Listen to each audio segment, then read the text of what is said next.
네, 오늘 나훔서의 이야기를 좀 나눠보려고 하는데요.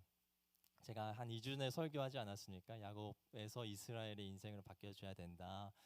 네, 그 설교를 마치고 이제 집에 가려고 이제 문을 나서서 인사하는데 몇몇 성도님이셨어요. 저한테 그렇게 이야기를 하시는 거예요. 목사님, 오늘 일찍 끝내주신다고 약속하셨는데 목사님은 야곱입니다. 그러는 거예요. 그래서 내가 속이는 자가 되었구나. 분명히 서론에 내가 오늘 집에 갔는데 이 시간에 집에 왔어? 라고 얘기하게끔 그런 은혜가 있을 것입니다 라고 얘기했는데 집에 가보니까 시간이 똑같은 거예요, 평소랑. 그래서 제가 오늘 그날 주님 앞에 회개하고 통회하고 자복하면서 주님, 제가 이스라엘로 다시 서겠습니다. 그래서 오늘은 좀 기도를 바꿨어요. 짧게 끝내겠다는 말은 아니고요, 기도를 바꿨는데 설교가 너무 짧게 느껴졌어. 그런 은혜가 있기를 축복합니다. 아멘. 네, 오늘 나훔서 앞서서 말씀드렸다시피 우리에게 익숙한 성경은 아니에요. 그러니까 우리가 대예언서는 좀 많이 알고 있는데, 이사야, 예레미야, 에스겔은 많이 알고 있는데 소선지서는 많이 모릅니다. 알아봤자 우리가 요즘에 묵상하고 있는 호세아서, 그리고 하박국서, 말라기서, 기타 등등의 이야기들. 근데 나훔은 우리에게 익숙한 책은 아닙니다. 그래서 오늘 나훔서에 대한 전체적인 간략한 이야기하고 그것에 대한 메시지를 함께 좀 선포해 보려고 하는데요. 그러니까 나훔이라고 하는 이름이 주는 메시지도 있어요. 그 이름의 의미가 뭐냐면 위로입니다. 나훔이라고, 그래서 가버나움일 때 나움도 그 위로라는 뜻이거든요. 근데 나훔이라고 하는 그것은 위로라는 뜻을 가지고 있는데 그가 전했던 메시지는 사실 위로의 메시지는 아니었어요.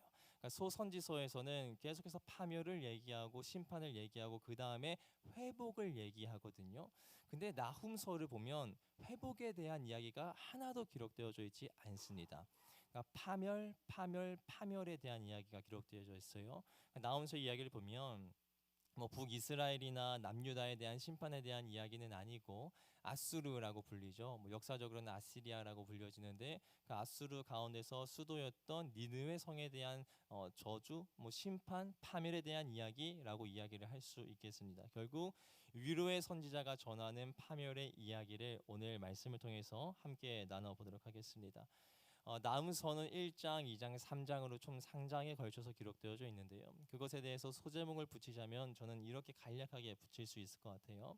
1장은 니느웨 성을 향한 심판 선언입니다. 그리고 2장은 그 심판 장면에 대해서 이야기를 하고 있고요. 3장의 이야기는 나훔서를 통하여서 니느웨 성이 왜 심판을 받게 되어지는지에 대한 이유에 대해서 설명하고 있다라고 이야기를 할 수 있을 것 같아요. 그러니까 총 3장밖에 안 되니까 이해하기가 쉽겠죠. 첫 번째 장에서는 주님께서 임재하셔서 그들을 향한 심판의 선언을 하시고, 2장에서는 그 심판의 모습이 나타나게 되어지고, 3장에서는 왜 그들이 심판을 받을 수 없는지에 대해서 그 이유에 대해서 열거하고 있다라고 이야기를 할 수 있겠습니다. 나훔서 1장을 살펴보면 아마 성경을 좀 많이 보시고 익숙하신 분들은 조금 익숙한 표현이 등장하게 되어지는데, 어떤 표현이냐면요, 천사들이 주님을 찬양하는 표현입니다.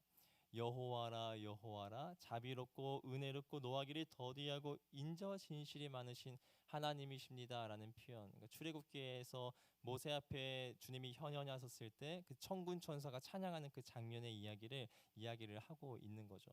결국에 나훔을 통하여서 하나님께서 지금 임재하셨다라는 것을 상징하고 있어요. 주님께서 현현하셔서 임재하셔서 뭐라고 말씀하시냐면, 이제 니느웨 너희들, 아수르 너희들은 끝났어, 너희들은 망했어 라고 이야기를 한다라는 거죠. 근데 단순히 너희들 망했어, 너희들 끝났어 라고만 이야기를 하지 않으시고 어떠한 이야기를 좀 덧붙여서 얘기하냐면, 나는 자비롭고 은혜롭고 노하기를 더디하는 자야.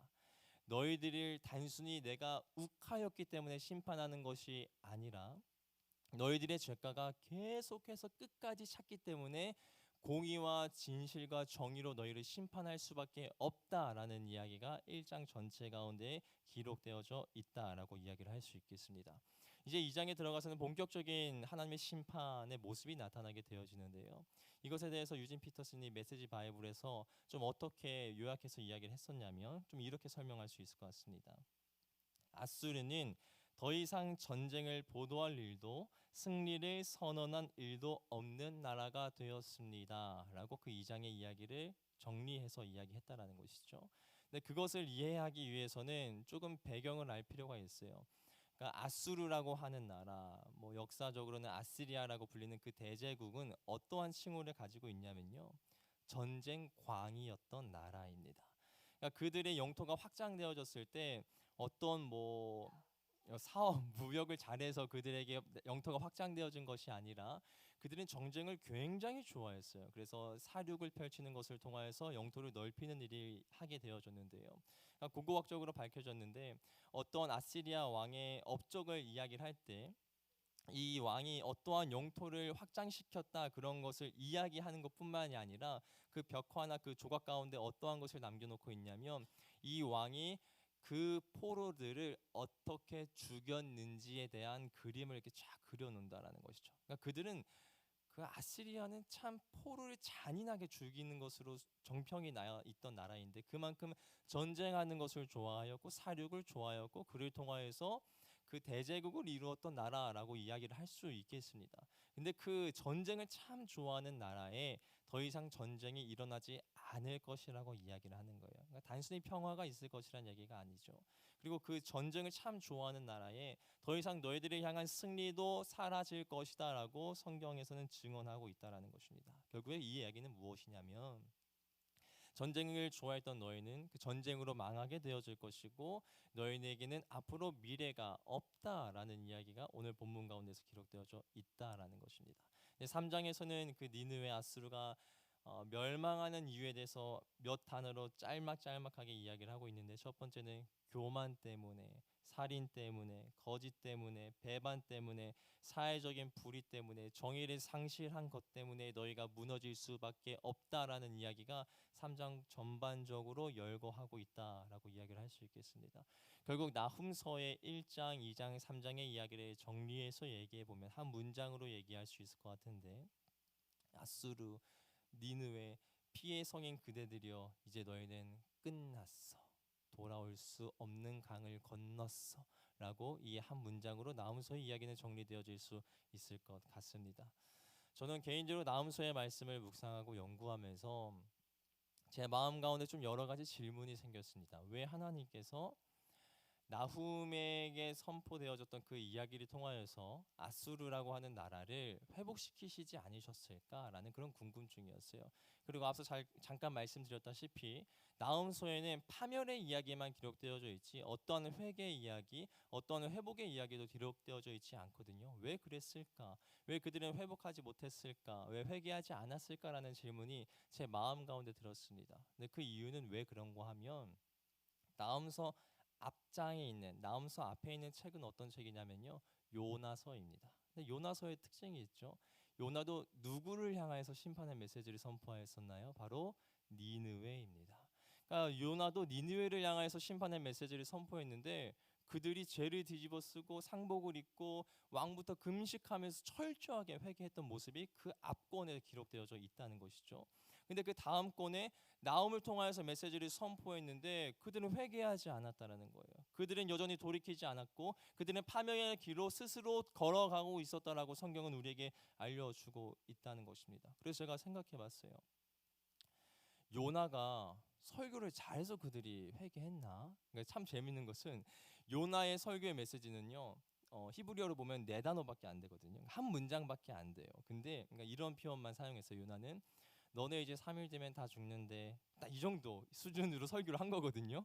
근데 남은 1장, 2장, 3장에 걸쳐서 하나님이 어떻게 임재하셨고 너네는 이렇게 처벌을 받을 것이고 왜 처벌을 받는지 구구절절 잘 설명하고 있는데 왜 요나의 이야기만 듣고 회개를 했을까? 역시 짧은 설교가 명설교인가? 약간 그런 생각을 하면서 요나의 설교가 그만큼 임팩트가 있어서 그들이 회개를 하였나? 라는 생각을 좀 해보게 됐어요.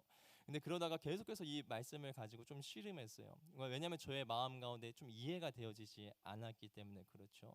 제가 봤을 때는 나훔서가 더 명확한 것 같고 나훔서의 이야기를 들었을 때 더 뜨끔했을 것 같고 그 나훔의 이야기를 통해서 더 회개하는 것이 더 옳았겠다라는 생각이 드는데 왜 그랬을까? 그러다가 곰곰이 말씀을 묵상하고 연구하다가 한번 시대적인 상황을 봤으면 좋겠다라는 생각이 들었어요. 그러니까 요나가 말씀을 아수르에게 전했을 때 그 아수르의 시대적인 상황과 나훔이 아수르에게 말씀을 선포했을 때 그 시대적인 상황에 대해서 좀 연구해 보기 시작했습니다. 요나가 니느웨의 말씀을 선포했을 때 북이스라엘의 왕이 아마도 학자들은 추측컨대 여로보암 2세라고 추측합니다. 그 여로보암 2세 시대 때는 아마 실버 에이지라고 불리는 은혜 시대, 아주 찬란한 시대라고 이야기를 할 수 있을 것 같은데, 근데 그 시대에 아수르의 왕은 어떠한 왕이냐면요, 그 정황상으로 봤을 때 아슈르단 3세라고 이야기를 할 수 있어요. 정말 생소한 이름이죠. 저도 찾아보면서 이 사람 이름 뭐가 이래? 약간 이런 생각이 들었거든요. 아슈르단 3세예요. 근데 아슈르단 3세라고 하는 그 사람이, 그 왕이 아수르를 다스리고 있었을 때 아수르의 시대를 뭐라고 부르냐면 이렇게 표현합니다. 아시리아의 고난의 행군의 시대라는 거예요. 대외적으로는 전염병이 있었고 내부적으로는 쿠데타를 일으키는 모습이 있었기 때문에 그 나라가 굉장히 흔들리고 있었던, 굉장히 그들의 마음이 가난해져 있었던 상태가 바로 요나가 메시지를 선포했었던 그 시기라는 것입니다. 그렇다면 나훔이 아수르를 향해서, 니느웨를 향해서 말씀을 선포했던 시대는 어떤 시대일까라는 것을 살펴보니까 시대적인 상황으로 봤을 때 아마도 아수르 왕은 아슈르바니팔 왕이었을 것이다. 아슈르바니팔 왕의 특징, 한 번쯤은 들어보셨을 법한 이름인데 바로 아수르의 최정상 시기에 다스리던 왕이라는 것이죠. 정리해보면 이렇게 얘기해 볼 수 있을 것 같아요. 요나가 말씀을 전했던 시기는요, 아수르에게 최고의 고난의 시기였다라는 것이죠. 근데 나훔이 말씀을 전했던 시기는 아수르가 최정상을 찍고 있던, 최고점을 찍고 있었던 시기였다라고 이야기를 할 수 있겠습니다. 근데 그렇다면 아수르는 왜 아슈르단 3세 때는 반응하였고 아슈르 바니팔이 군림하고 있었을 때는 하나님의 말씀에 반응하지 않았을까라는 것을 묵상해 보다가 하나의 결론을 맺게 되어집니다. 저는 이렇게 결론을 맺었습니다. 아수르는 고난의 시기를 지나면서 마음이 가난해졌습니다. 그 결과 그들은 우리는 연약하구나, 내가 의지할 곳은 내가 아니라 하나님이구나라는 것을 생각해서 철저하게 회개했다라는 것이죠. 근데 아슈르바니팔 왕이 다스리고 있었던 그 시기에는, 그 최고점에 이르는 전성기에는 굳이 하나님을 의지하지 않아도, 굳이 하나님께 간구하지 않아도 잘 살 수 있다, 내 능력으로 헤쳐나갈 수 있다, 내 손을 붙잡으면 나는 승승장구할 수 있다라는 생각이 그들의 마음 가운데 있었기 때문에 하나님의 손을 붙잡는 것이 아닌 자기 자신의 손을 붙잡았다라고 이야기를 할 수 있겠습니다. 그러면서 저는 이렇게 묵상의 결론을 맺게 됩니다. 우리는 편안한 상황이, 우리에게 안정적이어 보이는 그 상황이 우리를 안전으로 이끈다라고 착각해요. 그러나 아수르의 모습을 봤을 때, 또 나훔서를 통해서 펼쳐지는 그 메시지와 상황들을 봤을 때 알 수 있는 것은 하나님이 없는 평안은, 하나님이 없는 편안함과 안전함은 나를 멸망의 길로 이끈다라는 것입니다. 우리의 인생 가운데에서 환경이 좋은지 환경이 나쁜지는 사실 저는 중요하지 않다라고 생각해요. 때로는 우리의 삶의 자리 가운데에 좋을 때도 있습니다. 기쁠 때도 있고 감사할 때도 있고 즐거울 때도 있고 때로는 슬플 때도 있고 아플 때도 있고 억울할 때도 있는 것이 우리의 인생 아니겠습니까? 그것은 꼭 신앙생활을 하는 사람뿐만이 아니라 신앙생활을 하지 않는 그냥 일반 사람들 또한 그것을 함께 고백하면서 살아가는 것이 우리들의 인생 아니겠습니까? 근데 우리는 끊임없이 우리의 환경을 바꾸려고 한다는 것이죠. 근데 환경에 우리의 마음에 진짜 힘이 있는 것이 아니라는 것을 성경은 끊임없이 우리에게 강조하고 있습니다. 우리에게 진짜 중요한 것은 뭐냐면, 때로는 환경이 좋을 때도 있고 나쁠 때도 있고 어려울 때도 있고 고난일 때도 있고, 그런 걸 다 떠나서 하나님을 붙잡을 수 있는 마음의 궁핍함, 하나님을 향한 마음의 가난함, 하나님을 향한 마음의 갈증만 있다면 우리는 내 환경을 다 떠나서 생명의 길로 나아갈 수 있다라고 성경은 우리에게 증언해주고 있습니다. 아슈르 바니팔 왕이 그 왕국을 다스렸을 때 그들의 환경이 너무나도 안정적이었기 때문에 그들의 마음은 가난하지 않았어요. 오히려 교만했죠. 그러니까 그들은 파멸의 길로 갈 수밖에 없었던 것이고, 아슈르단 3세가 다스렸을 때는 마음이 너무나도 가난하니까 오히려 하나님을 붙잡아서 생명의 길로 나아갔던 것처럼, 환경이 높고 낮음을 떠나서 우리의 마음이 계속 가난할 수만 있다면, 주님을 향해서 갈증만 있을 수 있다면, 우리의 마음에 주님을 향한 결핍의 마음이 있을 수만 있다면 우리의 인생은 늘 생명의 자리로 나아갈 수 있다라고 이야기를 할 수 있다라는 것입니다. 그렇기 때문에 예수님께서 산상수훈 마태복음 5장의 말씀에서 아마 첫 번째로 그 이야기를 하셨던 것이 아닐까. 마태복음 5장 3절에 이렇게 표현합니다. 다 알고 있는 말씀인데, 심령이 가난한 자는 복이 있나니 천국이 그들의 것임이요. 왜 주님께서 산상수훈의 말씀에서 또 팔복의 선언을 하시면서 첫 번째로 그 이야기를 하셨을까요? 우리의 환경을 떠나서 우리의 마음이 가난할 수만 있다면, 우리의 마음에 주님을 찾는 갈증만 있을 수 있다면, 주님을 향한 결핍의 마음을 우리가 자각할 수만 있다면, 환경의 모든 요소를 떠나서 내가 하나님 나라를 누릴 수 있으니까, 그것이 중요하니까 우리 주님께서 그 이야기를 하신 것 아니겠습니까? 우리는 끊임없이 우리의 인생을 살아가면서 환경을 바꾸려고 해요.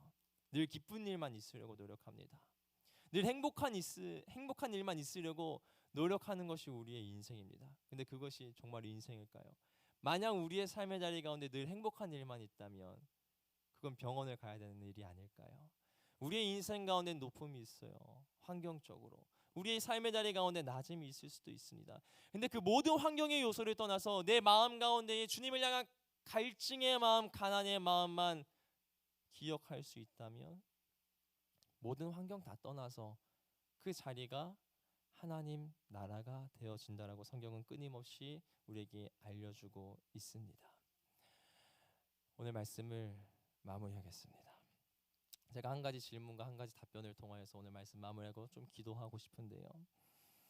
그렇다면 우리의 마음이, 우리의 심령이, 우리의 상태가 어떻게 가난해질 수 있을까요?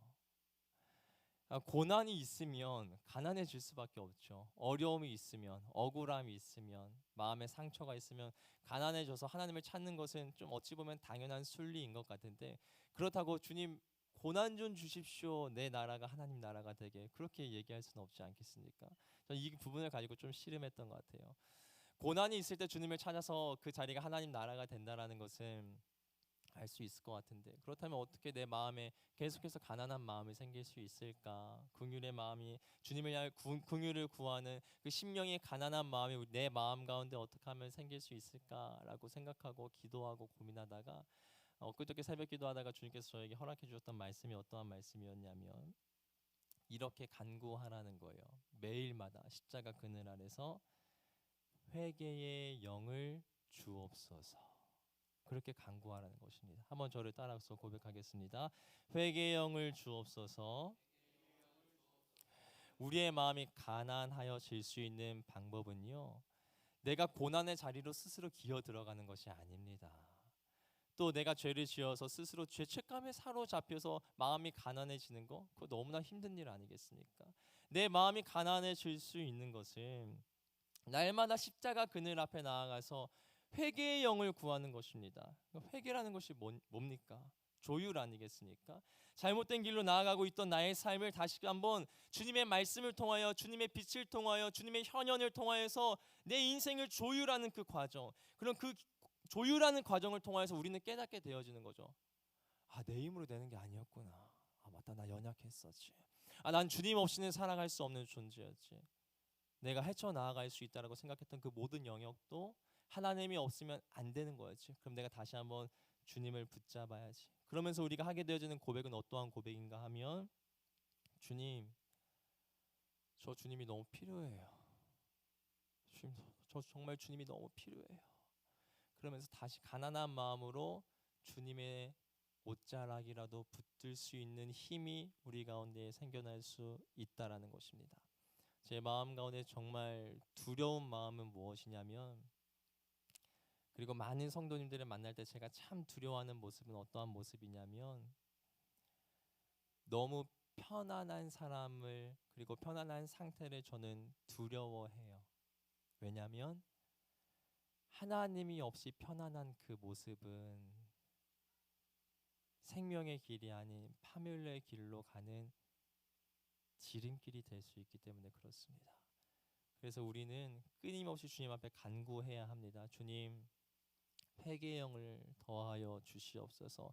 십자가 그늘 앞으로 나아가오니 나의 인생을 다시 한번 조율하여 주시고 내가 주님이 필요한 존재라는 것이 끊임없이 각인되어질 수 있도록 성령 하나님 나에게 은혜를 더하여 주시옵소서라고 우리는 날마다 간구하며 기도하며 나아가야 된다라고 성경은 우리에게 알려주고 있습니다. 오늘 함께 우리가 기도하며 간구하며 나아갔으면 좋겠는데요. 주께 가까이 날 이끄소서 함께 찬양하면서 주님의 그 회개의 영을 간구하며 기도하며 나아갔으면 좋겠습니다.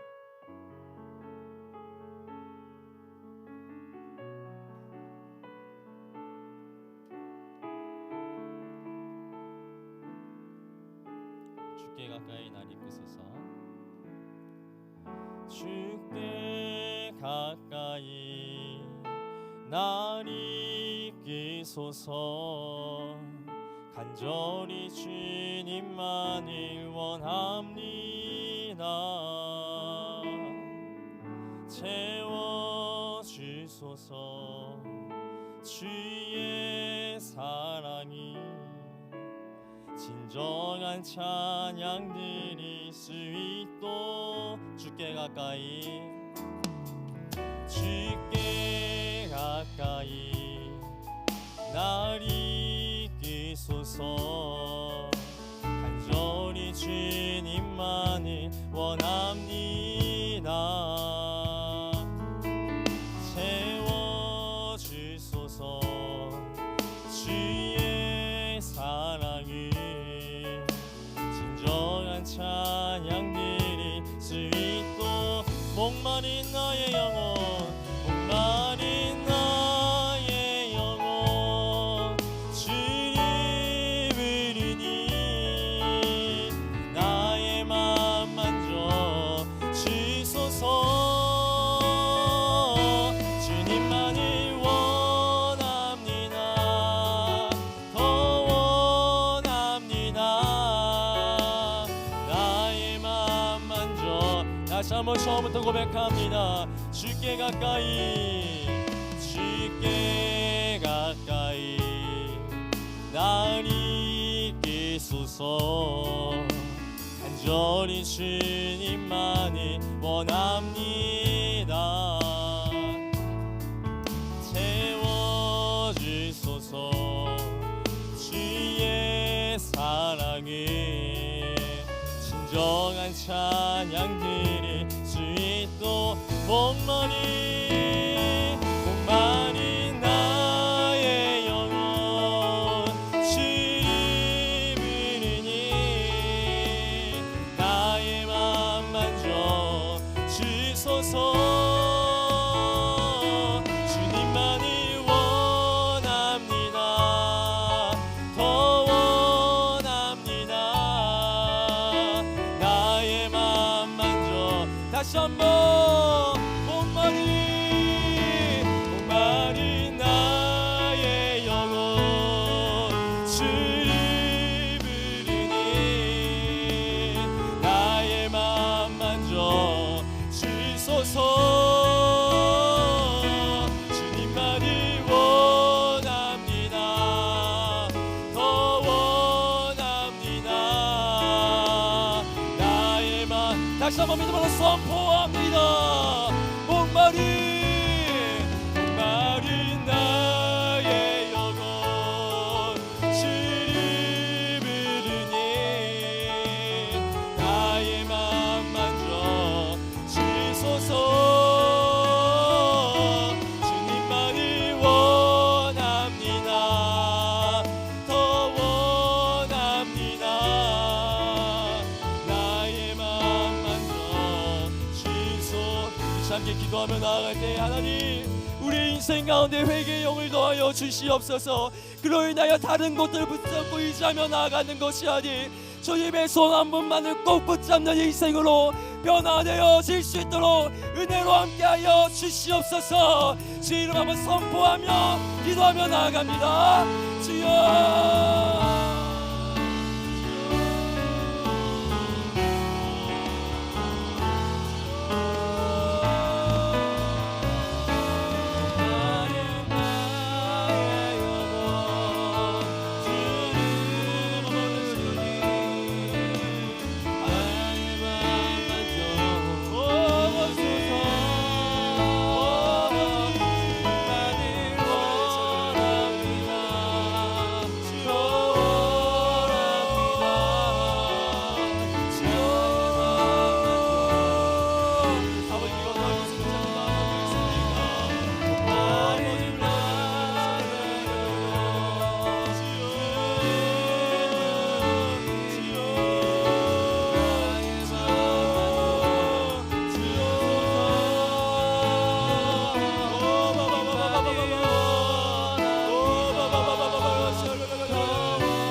시간 다시 한번 기도하며 나갈 때에 하나님의 말씀을 기억하시면서 하나님, 내가 이 세상의 것 다른 것 구하지 아니합니다. 주님을 향한 갈망의 마음을 구합니다. 주님을 향한 갈증의 마음을 구합니다. 그러나여 생명수 되시고 생명의 떡 되어주신 그 주님을 취하며 나아갈 수 있는 은혜가 오늘 이 밤 가운데 일어날 수 있도록 성령 하나님 역사하여 주시옵소서. 주님의 이름 한번 다시 한번 간구하며 기도하며 나아갑니다. 주여.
주님 부르니 나의 맘 만져 주소서.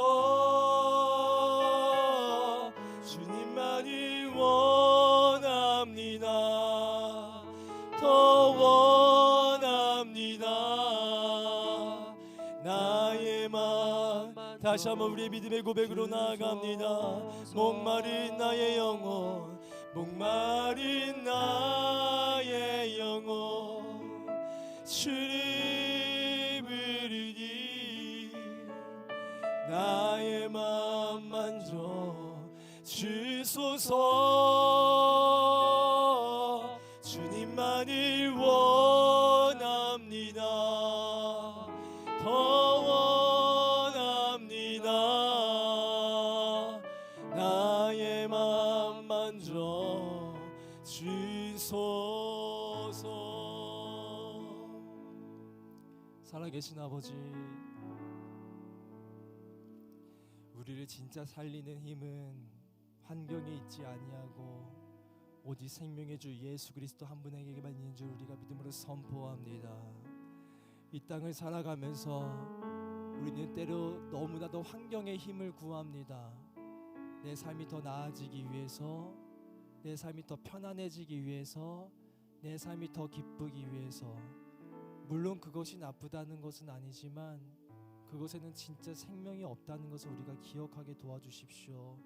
우리의 진짜 힘은, 진짜 생명은, 진짜 능력은 우리를 너무나도 사랑하시는, 우리를 너무나도 존귀하다라고 말씀하시는 그분 앞에 나아갈 때, 그분을 구할 때, 그분의 옷자락을 만질 때, 다른 그 어떠한 것을 구하는 것이 아니라 주님의 얼굴을 구할 때 우리에게 진짜 생명이 있다라는 것을 기억하게 도와주시옵소서.